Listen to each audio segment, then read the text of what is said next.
Hi, this is Amy at Amy Common Sense Southern. I hope you're having a great day today. And it's been a long time since I've posted a video in the kitchen, and you can see this is a different kitchen than the last time I posted a video for you.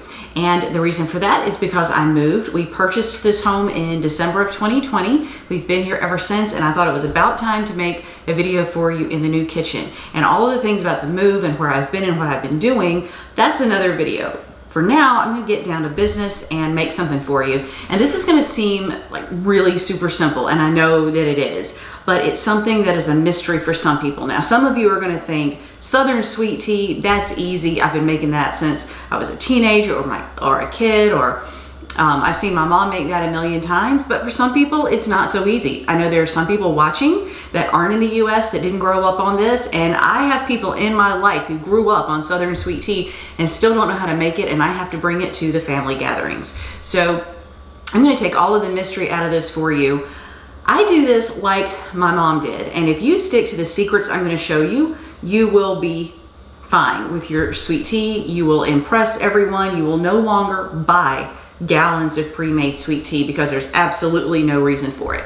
So for those of you that are not familiar with how to make a Southern sweet tea, it has absolutely nothing to do with this guy, which is just a normal regular teapot like you would make a couple of cups of hot tea with loose tea. We're not going to use this. What we will use is, you still can use a tea kettle. You can still use that. My mom actually took a saucepan and put her tea bags in it and then put the water in and boiled it and steeped there.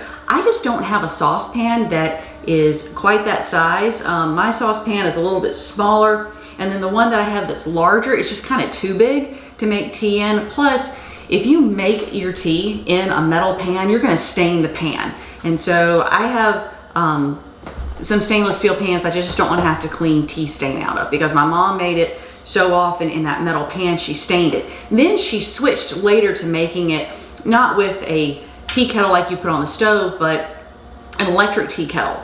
So the principle to making Southern sweet tea is the same as if you wanted to make it in a pot. It's kind of on a bigger scale, and you're gonna add sugar to it. Don't add sugar to tea after it's made and cold, because this is science.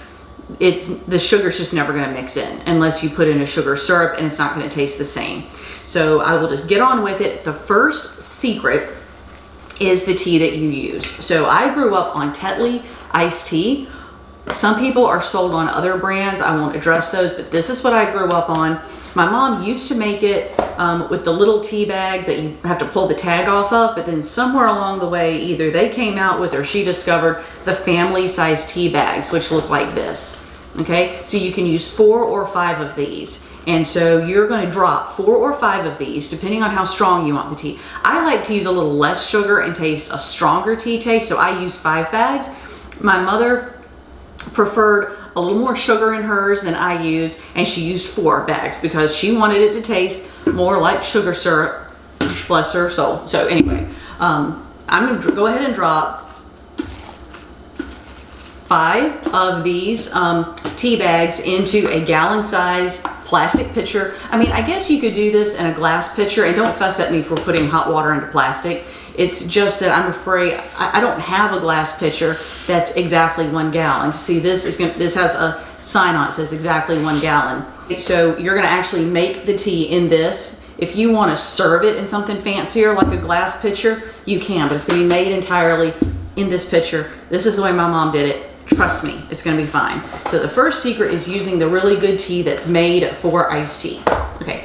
The second thing is the water that you use. So if you live somewhere that you've got a really good well and you like the taste of the water that comes out of that well without having to filter it, or even if you have to filter it in one of those little filters that you put in your fridge, if you've got good water that you like the taste of from your tap, that's great.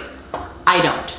So I use a gallon of water. It can be spring water, distilled water, it doesn't need to be anything fancy, just from the grocery store. So if you're making your, if you think that you can't make your Southern sweet tea because it just doesn't taste quite right, it could be that you have municipal water that you're getting out of your tap that has just that chlorine or chemically taste to it. I don't even like to make coffee out of the water that I have. I mean, there's nothing wrong with our water. It's good water. I just don't like to drink it straight. So, or even make coffee or tea out of it. So what we're gonna do next is put a portion of the gallon of water into a tea kettle. So I like to use this tea kettle because the handle moves down, it gets out of your way. I've had tea kettles that don't do that. You can put your water in an electric kettle. Now, here's the part that mystifies some people is how much water do you put in here to put onto the tea? Okay, it's really not that big a deal. Just put in as much as your tea kettle holds because you're gonna put this whole gallon of water just about in here. It's 4 to 5 tea bags, sugar, and a gallon of water. That's all this is. So I'm gonna go ahead and put the water into the tea kettle up to the fill line that's safe on, I'm just looking inside where I can see I should stop. And I just noticed that even if there is no marked fill line inside, where the holes are that it pours out of the spout, that's kind of where you want to stop. Don't cover those holes. Maybe you can, I just don't. So a couple of cups of water there, I guess, is what we've put on. So what I'm going to do is put this put this kettle of water on top of my stove and get that going, and when it makes the whistle sound, it'll be ready to pour into here, and that's where we'll pick back up.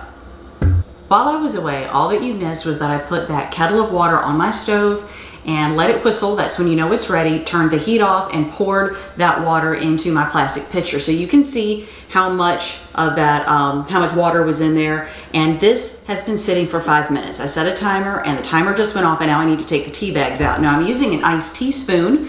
Iced tea spoons are actually for stirring in a sweetener or whatever in a glass of tea, but it's really nice for reaching down into this pitcher without burning myself. So I have an empty bowl here that I'm gonna put my tea bags in. And so the trick is to kind of like get one tea bag up against the side of the pitcher and squeeze it out and drop it into the bowl. And I'm gonna do that with all 5 of these. I'm just squeezing the tea bag up against the side of the pitcher. Once in a while you'll drop one back in, but that's okay.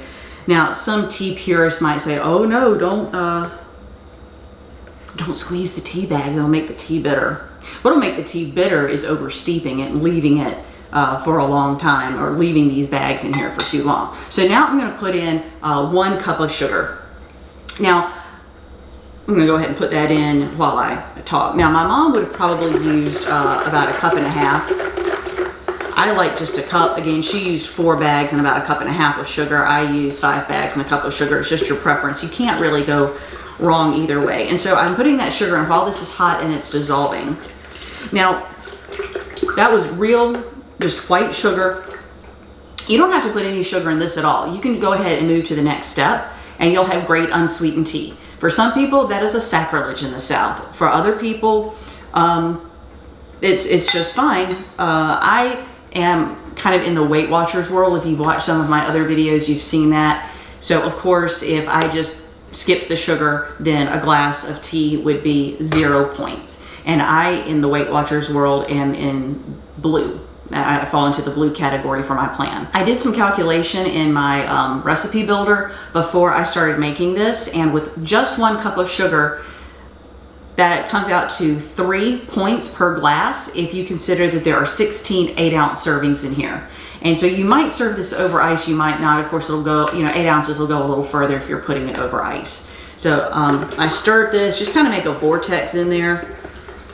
Just kind of spinning around there. Don't splash around all over the place. Okay, so the next thing is to add the rest of this gallon of water in here up to the gallon mark, which is right, it's steamy inside now and I can't see it right, it's like right there is the gallon mark. So I'm just gonna add the water in while it's still kind of making a vortex. That way, it's blending. So I'll just stir this again, kind of make that vortex of a little tornado there inside your pitcher and fill it on up. Actually, that was not the full gallon, it's a little higher.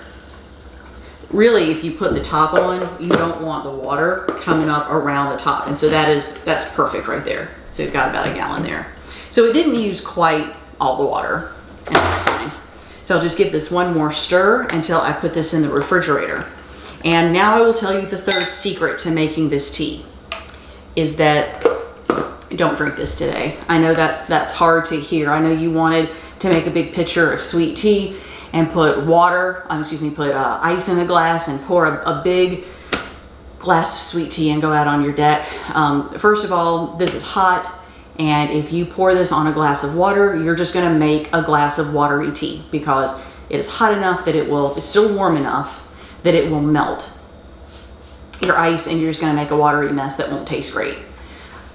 Even tonight, if I go ahead and put this in the fridge tonight, if I wanted this with dinner, it's, for some reason, it's not at its full potential until tomorrow. So that's the third secret, is patience. Wait until tomorrow, or 24 hours or so. It might be okay tonight, but don't drink it now. Even after it first cools off, it's just not going to taste the same. I don't know why. I don't have the science for that.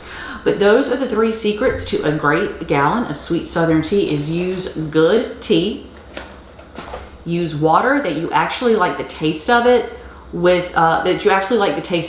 plain. So that means if you don't like the water out of your tap, if the thought of drinking the water out of your tap is not good, then don't make tea with it, because you won't like your tea either. Get some bottled water if you don't like the the water out of your tap.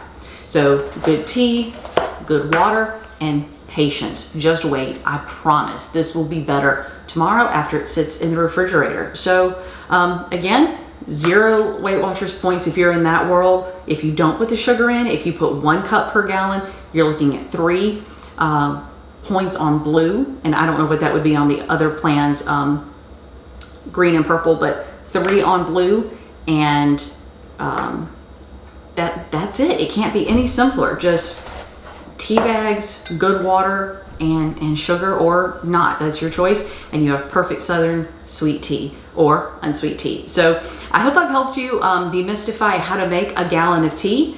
If you cannot find the family size bags, I would use, if you just have to find, just some other kind of normal size tea bags, I would use 2 small tea bags per the large one that I use. So it would have been, 8 or 10, depending on your preference. So if I can answer any questions for you, leave them in the comments below. Let me know what else you'd like to see me make for you. Put that in the comments below. Don't forget to like and subscribe, and I'll see you later on Amy Common Sense Southern.